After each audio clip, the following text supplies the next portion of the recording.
Assalamualaikum Habib. Izin bertanya, semoga Habib serta keluarga selalu diberikan kesehatan oleh Allah Subhanahu wa taala.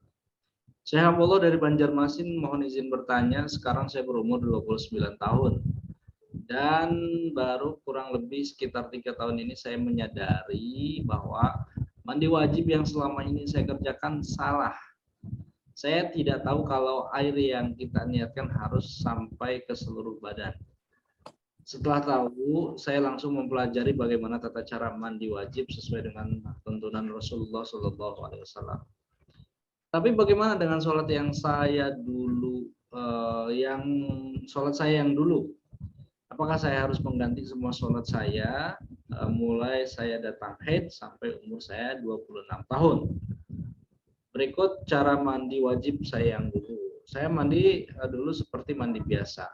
Baru terakhir saya baca niat. Nah, saya ambil air yang mengalir dari keran dengan menggunakan gayung mandi. Saya ambil airnya sampai 3 gayung dan mungkin saja juga 1 gayung. Karena saya sudah lupa, saya guyurkan kepala, bahu kanan dan kiri. Yang 1 kali itu mungkin kepala saya. Dan saat posisi mengguyur pun saya juga lupa apakah saat itu saya duduk atau berdiri. Apakah saya harus mengulang kembali sholat saya? Jika harus mengulang, apakah saya harus berhenti mengerjakan sholat-sholat sunnah yang selama ini saya kerjakan? Rukun mandi janabah itu hanya 2. 1 niat, kedua meratai badan dengan air.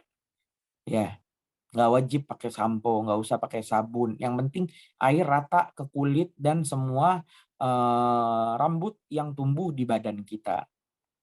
Dari cerita yang telah dipaparkan dan pernyataan yang telah disampaikan, terlihat bahwasanya mandi yang telah dilakukan adalah sudah benar. Ya, di mana dia mandi pertama kali, kemudian mungkin niatnya diucapkan terakhir, tapi kan setelah niat diucapkan terakhir ternyata apa? Dia melakukan lagi basuhan-basuhan walaupun dengan 3 gayung atau 1 gayung. Yang penting meratai seluruh badan, maka sudah cukup. Walaupun basuhan-basuhan mandi yang sebelum niat itu dianggap tidak sah semua ya. Karena yang namanya pekerjaan itu harus niat dulu, baru melakukan. Ya, kemauan plus komitmen dulu, yaitu niat namanya. Baru melakukan. Ya. Jadi dalam kisah yang disampaikan tidak usah diulang lagi sholatnya.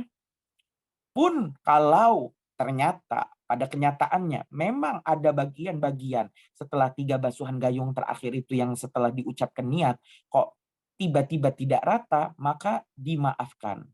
Ya. Jadi rufi al-qalam antalas. Ya.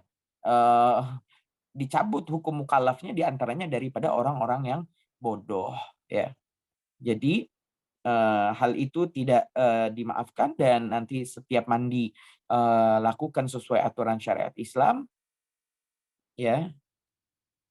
Kemudian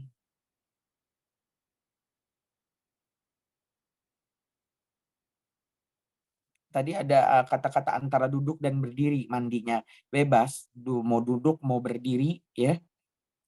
Maka yang penting adalah niat dan meratakan air. Maka tidak usah diulang sholatnya. Jangan was-was. Memang begitulah banyak yang baru mengerti daripada aturan syariat Islam sehingga mereka kaget dan mungkin merasa yang dulu-dulu itu kurang sempurna. Tapi hal itu semuanya dimaafkan. Mungkin menjawab pertanyaan. Tafadhol.